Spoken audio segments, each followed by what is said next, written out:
Good morning everyone, my name's Zeke and this is State of the Art, a video series where I'll share my opinion on the latest ZZZ updates that interest me. So the main idea of the problem in this video is that lighter gives so much damage percent buff that it's better for us to diversify our this 5 build from elemental damage percent to pen ratio. I'm sure some of you already know about this. I experienced this from my testing with my lighter and soldier 11, which I mentioned in my previous video. And in this video, I will elaborate on why this is the case, and by the end of this video, I hope this will help to get rid of the worries of other confused proxies on their build decision and show why you shouldn't worry about it too much. But before that, consider like, comment, and subscribing to help me release more video. And now, let's talk about math. To explain the effect of lighter buff on DPS builds, first we must understand how damage is calculated in ZZZ. Basically, outgoing damage, the damage that we inflict onto the enemy, is a product of several factors, which is base damage, the product of the skill damage multiplier shown in the agent skill page times the agent attack, or other stat if stated otherwise on the kit.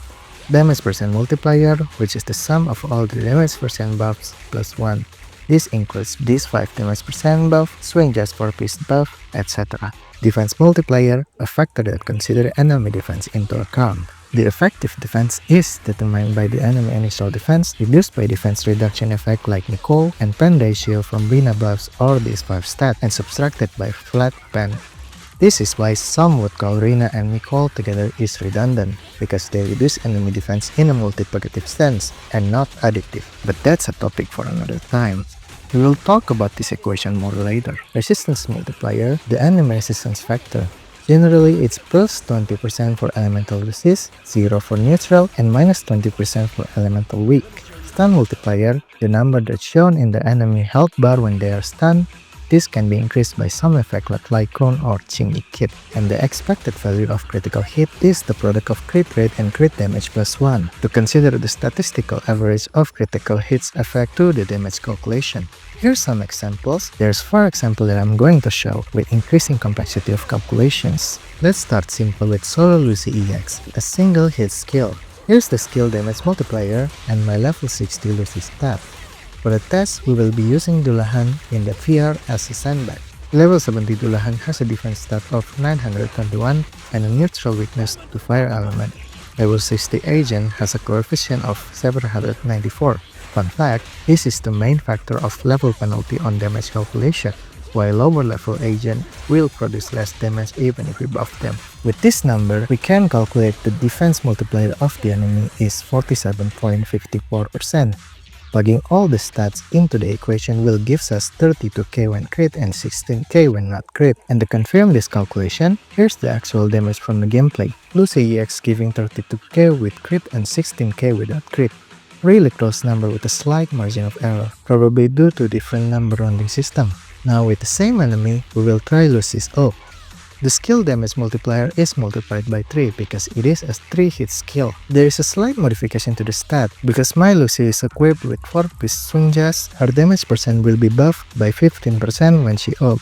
Calculating the damage will give us 35k when crit and 18k when not crit. And from the actual damage, the calculation is correct. To calculate the average total expected value of the skill damage, considering the critical hit chance, we have to multiply the skill damage by 3 and include the critical hit's expected value, which gives us around 80k. Now onto a more complex example with my pen build Soldier 11. For variation, we will be changing our sandbag to level 70 Frenzied Maniac, with 794 defense and weakness to fire. Recalculating the enemy defense multiplier gives us 59.1%. The defense multiplier is higher because Frenzied Maniac has lower defense than Dullahan before. Soldier 11 Ultimate is a multi-hit skill, even though her skill only shows one big number. A frame-by-frame counting shows that Soldier 11 did 9 vertical hits and 6 horizontal hits. The vertical and horizontal hits each has a different rate of damage. Counting the number gives us the real outgoing damage of 183.9k. Now we calculate the Soldier 11 ultimate damage with the numbers that we know. Considering the critical hit expected value, will give us 181.3k, not so far for an estimate for the damage calculation. The difference between real and calculated number is due to how probability works. In a sense, a multiple hits attack by Soldier 11 ultimate is like doing a coin toss for 15 times. The average will be chaotic at first, but converts to the same number given enough hits. I would say that it is more forgiving since you don't have to pray for your only hit to crit. On to the last example with Soldier 11 basic attack 1 through 4. To easily calculate the damage, we will be adding all the skill damage multiplier into 1 and adding a 70% damage buff from Soldier 11 core passive F, giving 82.6k. But from looking at the real damage, what we got is 76.2k. Having so many hits with various weight, this makes the skill damage is more akin to averaging die rolls over time rather than coin toss, which have a broader range of number. In fact, with more testing with the same condition, I also got real number around 80k and 90k. The number that we calculate is only the statistical average based off our expectation of how many the hits will crits. The real damage value will still going to be distributed in a range of number. This shows the importance of balancing our critical value for a better outgoing damage. In a sense, people gives analogy about how damage calculation is like maximizing a cube volume with attack, damage percent, and pen ratio as the vertices, except it is not a 3-dimensional cube, but a 6-dimensional cube, and except it is not a cube, but a chaotic polygon, and not all the variable is linearly scaled. So the only way of our feeble 3-dimensional being mind to comprehend this mathematical atrocity is to make reasonable assumption. That's when you know that you have been descended from a mathematician to an engineer. But enough about math, because now that we've built an understanding about ZZZ damage calculation together, we can now talk about more math. Now, to compare between how pen and damage these 5 perform compared to each other, we can just sit here and do a whole rotation of Soldier 11 lighter Lucy, calculate the number and gives a conclusion, but you're not here for zenless gameplay, you're here for math. Also, I want to show you a more beautiful and generalized solution to the problem. First, let's assume that we have 2 runs with identical rotations, but one run has Soldier 11 with pen dis5, and the other has Soldier 11 with elemental damage dis5. And to simplify the problem, for now, we will assume that the pen and damage dis5 has identical substats. The 2 identical rotations will have the same stats other than pen and damage main stat, same buffs, and same agent skills. Thus, the damage calculation of both runs will have the same base damage, price multiplier, stun multiplier, and expected value of critical hits. We can now solve the problem by comparing the value of the product of damage percent and defense multiplier of each run. For this generalized solution, we will use this Soldier 11 stats with hypothetical enemy of 900 defense. The pen these 5 runs will have 0, plus a variable that we will call additional damage percent as the damage percent multiplier, and the constant of calculated defense multiplier based on the pen stats. Likewise, the damage these 5 runs will have the constant of calculated defense multiplier, which has lower value because of the non-existence of the pen stats, and the damage percent multiplier will be represented as 30%, which is the amount that we got from these 5, plus some additional damage percent buffs. The additional damage percent buffs of each scenario will be the same because this is an identical run. Thus, graphing 2 of this equation onto the same plane with respect of additional damage percent will give us these graphs. We can interpret this graph as follows. When there is 0 additional damage percent buffs, damage these 5 will have higher outgoing damage than pen these 5 until the break-even point of 105.28% additional damage percent, where both build will give the same outgoing damage. And more additional damage percent than that will make pen ratio these 5 build have a better outgoing damage. We can quantify the difference of the outgoing damage by rearranging both linear curves into the following equation and producing this graph. Some would say that this is the graph that shows the damage diminishing return in ZZZ, but I would say that's not quite accurate because diminishing return implies negative returns in the future.